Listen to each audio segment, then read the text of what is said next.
Abah kan diserang setiap hari ya, tadi Abah sempat sampaikan.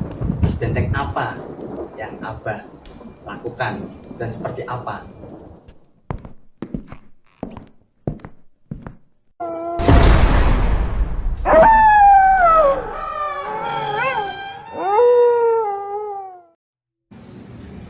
Assalamualaikum warahmatullahi wabarakatuh. Sobat Pondok Horor dimanapun berada, mudah-mudahan dalam keadaan sehat dan dilancarkan rezekinya. Bersama saya Budi Simbah, kita akan membongkar cerita seorang peruqyah dan praktisi pengobatan Islami. Ada kisah apa saja yang selama ini beliau alami? Langsung saya perkenalkan kepada beliaunya, Abah Mustain. Assalamualaikum Abah. Assalamualaikum. Bagaimana kabarnya Abah? Alhamdulillah baik. Abah selama ini kan dikenal sebagai peruqyah Allah. dan praktisi pengobatan Islami. Itu sejak kapan Abah?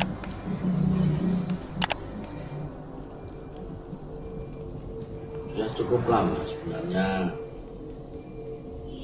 Waktu di pesantren itu tahun 88-89.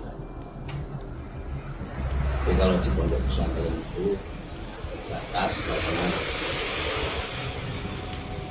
aktivitas mengaji di pondok pesantren itu mengikat. Jadi terbatas kalau aktivitas di luar pondok itu menggunakan kepentingan yang lain, termasuk pengobatan. Dan yang penting itu kan aturan pondoknya yang diutamakan pada saat menjadi santri di pondok. Nah, kalau sekarang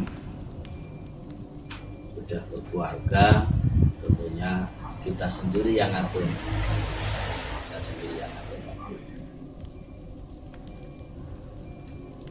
Sampai sekarang ini. Apakah Abah ada keturunan? Mungkin dulu orang tuanya seorang peruqyah, atau Abah mungkin juga belajar karena mungkin dari hati nurani. Dan di mana dulu Abah pernah berguru atau mungkin mondok? Oh bukan. Jadi saya anak petani biasa, orang wira swasta. Jadi tidak kenal yang kiai. Cuman orang tua ingin anaknya bisa mengaji. Nah, terus saya dipondokkan di pesantren, tepatnya di pondok pesantren Al-Hidayah Bahasa, pimpinan Abah Yai Satria Masuk. Di sana dapatkan ya ilmu beliau, saya amalkan sampai sekarang. Apakah ada perbedaan Abah antara mungkin peruqyah sama pengobatan di dunia medis atau kesehatan yang selama ini Abah tahu? Nak perbedaan itu pasti ada perbedaan.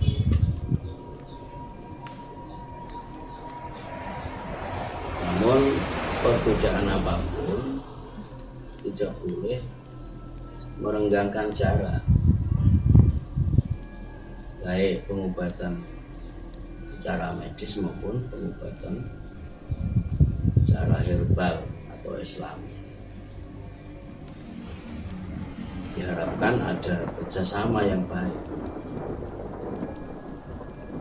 Tidak boleh pengobatan medis itu mengklaim dia yang paling benar, dan juga tidak boleh mengklaim bahwa pengobatan herbal saya yang paling benar. Tidak boleh. Itu perlunya kerjasama, saling mengisi di antara kekurangan medis itu apa dan herbal itu apa. Masing-masing pasti punya kekurangan dan punya kelebihan. kekurangan dan kelebihan itu alangkah cantiknya, alangkah hebatnya kalau dikolaborasikan agar tercapai apa yang menjadi tujuan pasien untuk datang minta diobati puspasi. Intinya kan itu. Kalau untuk keseharian, selain Abah mungkin mengobati pasien-pasien atau meruqyah, mungkin apa yang menjadi pekerjaan atau prioritas? Ruqyah itu bukan pekerjaan ya, pengobatan yang saya lakukan di situ bukan pekerjaan, karena saya bukan tabib. Ini murni bersifat sosial atau menolong ya, menolong. Ada orang yang membutuhkan, ya saya semampu saya siap untuk menolong. Dan kesibukan saya sehari-hari sebagai pendidik, sebagai guru, kalau pagi mengajar di sebuah lembaga pendidikan di Nahdlatul Ulama SMK, kalau sore sebagai pengajar sekolah tinggal Muhammad Cepu di kampus 5 Kabupaten Kelurahan sebagai dosen fakultas tarbiyah. Nah itu pekerjaan saya sebagai pendidik. Jadi yang di luar itu bukan pekerjaan, jadi murni sebagai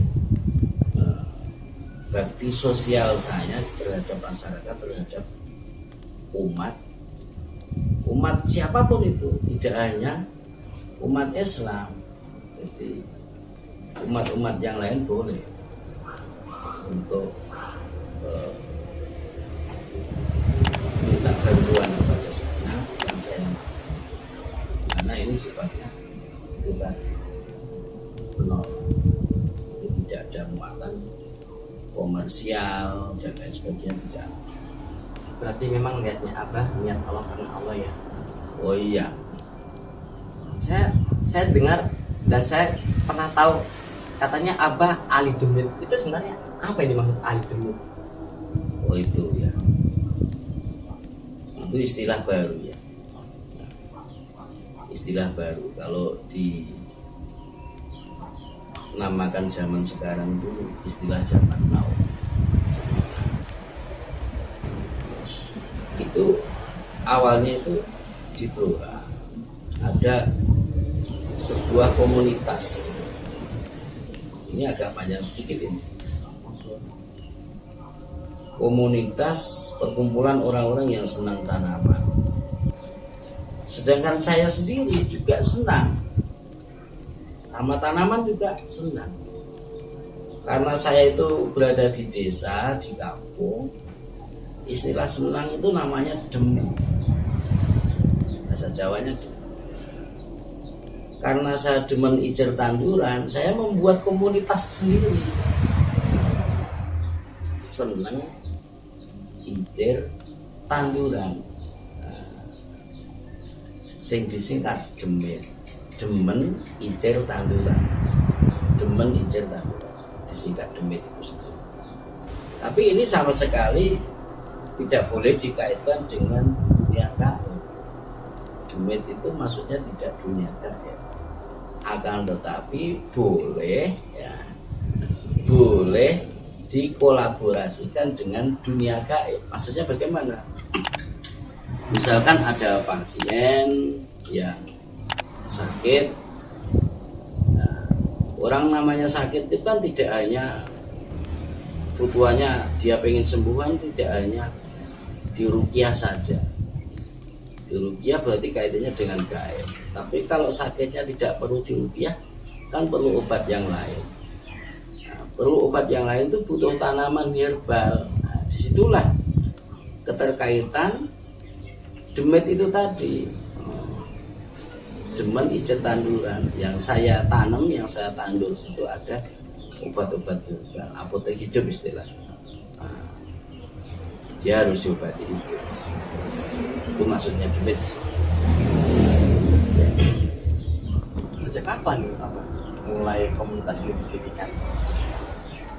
Itu ya sejak zaman nol saja, ya baru-baru ini ya. Saya katakan Masih aktif ya sampai oh sampai sekarang. Banyak ini di sekeliling rumah itu. Mau lihat tanaman apa saja yang tidak sesuai dengan mutu tanah yang ada di sini, saya coba untuk ditanam, untuk diijil. Tapi alhamdulillah kenyataannya bisa tumbuh normal seperti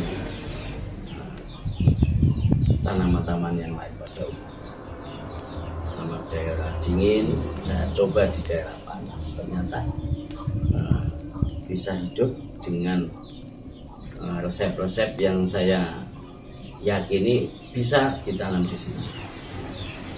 Kalau ingin mengulas tentang selain kalau bicara demit, saya juga kok ingin bertanya kepada Abah yang selama ini Abah lakukan kalau menanam oliva.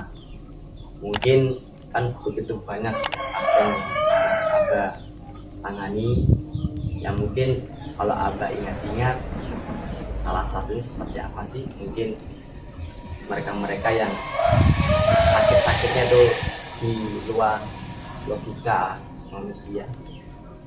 Ya, sakit itu memang banyak jenisnya. Sama seperti virus yang sekarang maraknya namanya virus corona. Padahal virus itu kan tidak yang corona. Penyakit juga begitu. Orang kalau tidak paham dikira virus itu penyakit, padahal bukan. Virus corona itu virus, bukan penyakit. Virus akan menjadi penyakit manakala tersentuh oleh tubuh manusia. Nah, dia didiamkan ya, dijauhi ya tidak akan menjadi penyakit. Meskipun apapun namanya, termasuk virus corona. Nah, penyakit juga begitu. Setelah menjadi penyakit juga jenisnya banyak. Tapi pada dasarnya penyakit itu ada dua. Penyakit yang terkait dengan medis, maka harus ditangani dengan penyakit yang disebabkan dari ain atau tidak kelihatan, yang sering dikenal dengan penyakit dunia gaib. Nah, itu kalau tidak ada kaitannya medis, ya harus disembuhkan non medis dengan cara Islami, mungkin ya, dan lain sebagainya. Seperti itu. Maka dari awal saya mengatakan bahwa baik medis maupun pengobatan di luar medis atau seorang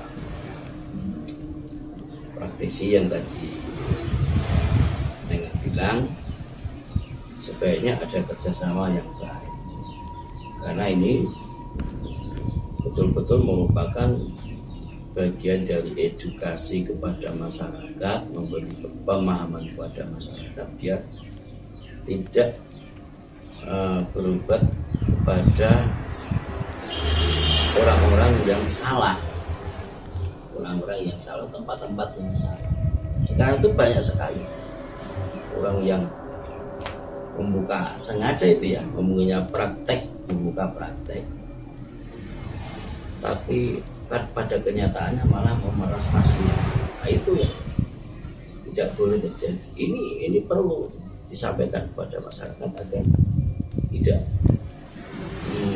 masyarakat itu tidak salah dalam memilih hal pengobatan, karena di situ ada unsur sosialnya, unsur moralnya. Luar biasa itu, luar biasa. Itu penting. Itu mungkin ilmu-ilmu apa saja yang selama ini Abah pelajari? Yang jelas ilmu putih ya. Ya. Ilmu putih. Kita memerangi ilmu hitam. salah satu bentuk memerangi ilmu hitam yaitu tadi, agar masyarakat teredukasi, terdidik dengan apa-apa yang kita sampaikan.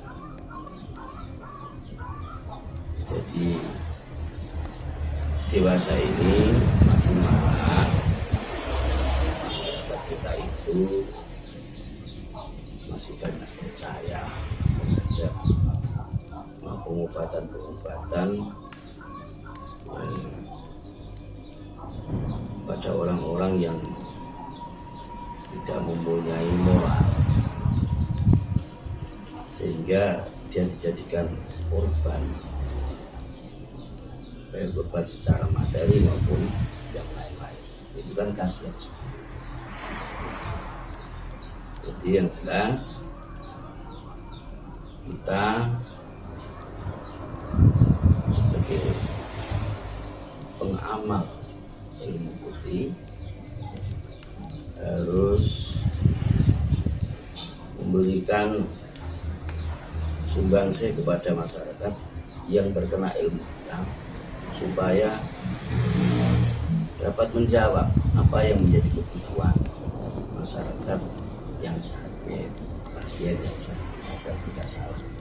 Berarti kan sudah banyak pasien yang sudah Abah sembuhin atau mungkin obatin.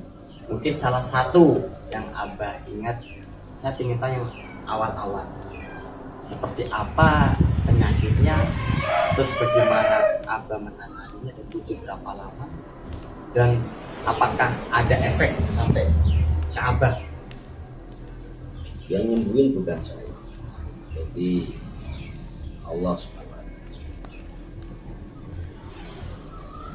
Saya hanya sebagai antara saja yang dipercaya pada keluarga pasien untuk diminta sama Allah yang bukan.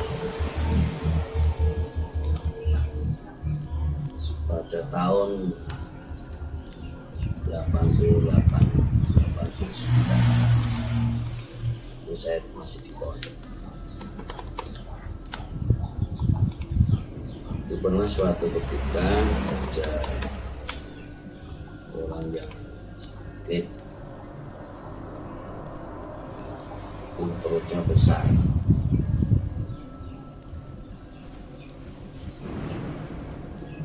dia disantet, perutnya membentuk lampu petroma. Lampu petroma.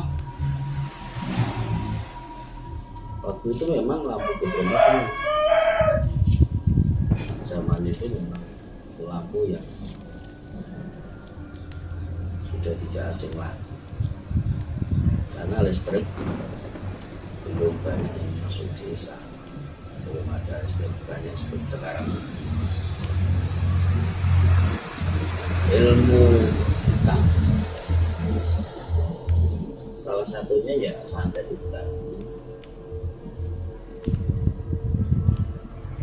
terkena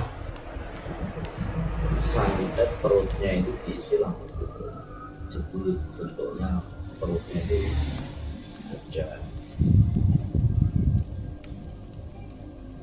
petromaknya, lampu gitu, jadi membentuk tepeng, ada pompanya dan ada tangki itu untuk isi bahan bakarnya dari minyak tanah waktu itu ya. Tergambar betul itu. Dibuka, bajunya dibuka. Nah, pengobatan seperti itu butuh rupiah.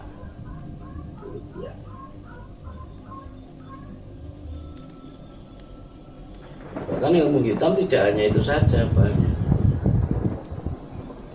Ada yang disantet pakai tape jack. Dulu yang terkenal kan tape jack, kotak gitu, dimasukkan di perutnya ya kotak gitu, menggambarkan ada tape. Itu ketika diobati, ketika dirupiah, dia hilang secara perlahan-lahan. Hilangnya itu bukan berarti petromaknya itu keluar lewat anus, enggak begitu ya. Hilang dengan cara gaib juga, karena yang ngirimkan petromak dimasukkan ke perut, tipdek dimasukkan ke perut, itu bukan dalam bentuk petromak apa yang orang-orang bayangkan, karena melalui ilmu gaib yang sifatnya ilmu hitam. Nah, itu yang kita perangi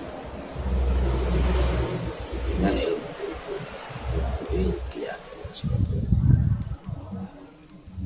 dan itu yang tidak mungkin diatasi oleh ilmu kesehatan medis,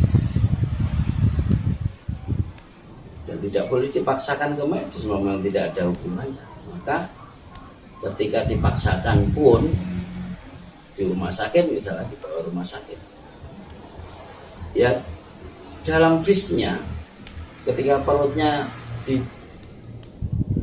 dibelah ya tidak ada lampu petromaknya,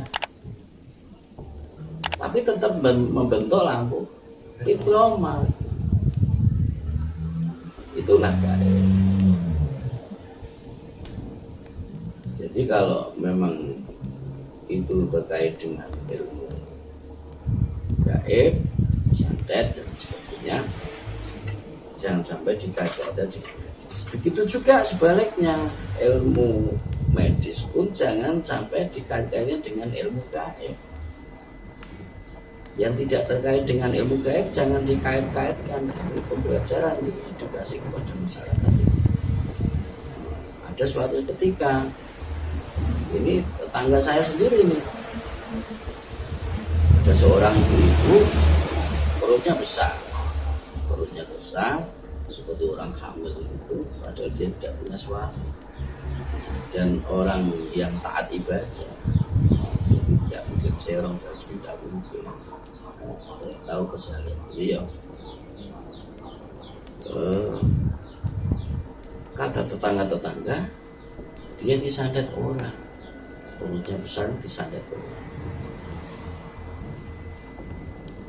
Rasa saking takutnya datang ke rumah, minta untuk diobati. Saya check up, ternyata tidak ada kaitannya dengan sakit, murni sakit yang terkait dengan medis. Maka saya bilang, Bu, kamu ini bukan disantet, kamu ini murni sakit karena medis yang harus diobati dengan cara medis. Jangan sampai mengikuti kata-kata orang yang tidak tahu dasarnya. Harus operasi, sembuh orang. Di situ bisa diambil kesimpulan bahwa jangan sampai orang itu mengatakan yang sebenarnya dia itu sakit dikarenakan bisa pola hidup, bisa dan lain sebagainya, terus mengakibatkan dia sakit seperti itu, maka terus dikait-kaitkan dengan ilmu sihir, ilmu santet, dan tidak boleh. Ini yang harus dipahami oleh masyarakat, dan masyarakat biar tidak salah ketika dia mengobatkan dirinya kepada suatu tempat. Nanti kasihannya kan korban kekerasan kepada siapapun dan sebagainya, karena menuruti dengan kata-kata orang yang tidak dasar jelas. Maka dari awal saya mengatakan sebaiknya memang ada kerjasama yang baik antara pihak medis dengan para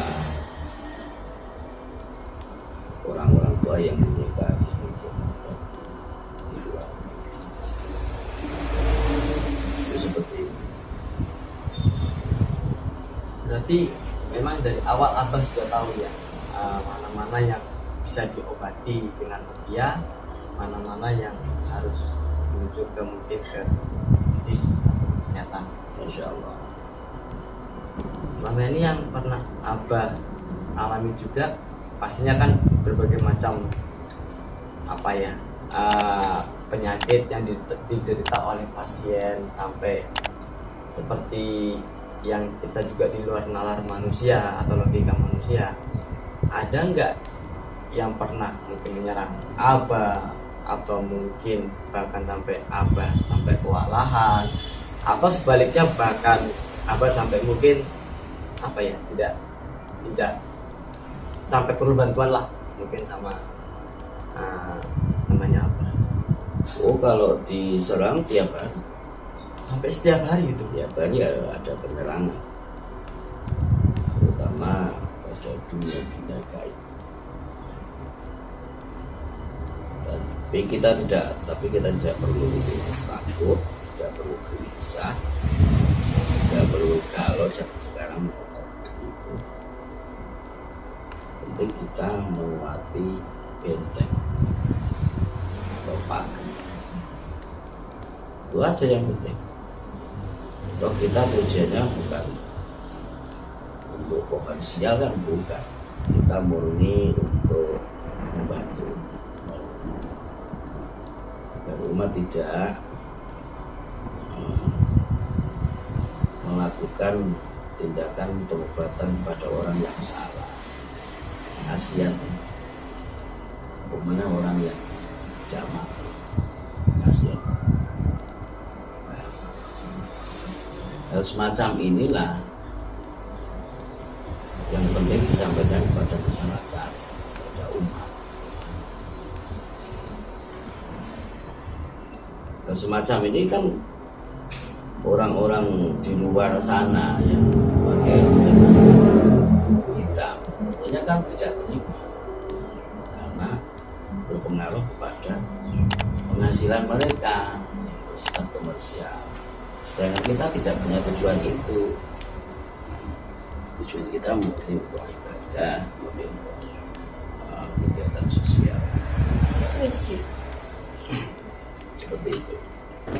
Abah kan diserang setiap hari ya, tadi Abah sempat sampaikan. Terus benteng apa yang Abah lakukan dan seperti apa? Benteng itu sama dengan pagar. Pagar harus dikuat, bangun secara kuat. Manakala pagarnya akan dibangun secara kuat, secara terus, maka berarti membangun benteng itu sendiri. Jadi benteng jangan diartikan yang neko-neko, misalkan memasang tombak, menulis raja, atau harus mempunyai keris Lok Songo, Lok Telulas, itu malah nanti mendekatkan kepada hal kesyirikan. Tapi benteng yang dimaksud di sini adalah sholat. Sholatnya harus diperkuat, karena benteng yang paling kuat, yang tiada tanding tiada banding itu hanya sholat.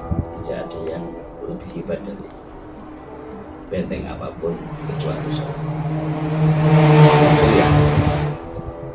Maka ini penting untuk disampaikan kepada pasien. Kebanyakan itu ya mohon maaf yang kita hadapi seringkali itu dari kebanyakan pasien itu sholatnya masih lemah. Yang berarti bentengnya ikut lemah kan begitu. Maka orang yang bentengnya kuat dalam arti sholatnya istiqomah, maka dengan sendirinya dia membangun benteng itu sendiri. Kapanpun dan di mana saja dia tidak mampu, dia tidak akan bisa diserang dari arah manapun, dalam situasi apapun dia akan tetap enjoy saja, tidak perlu takut, karena memang bentengnya sudah dibangun.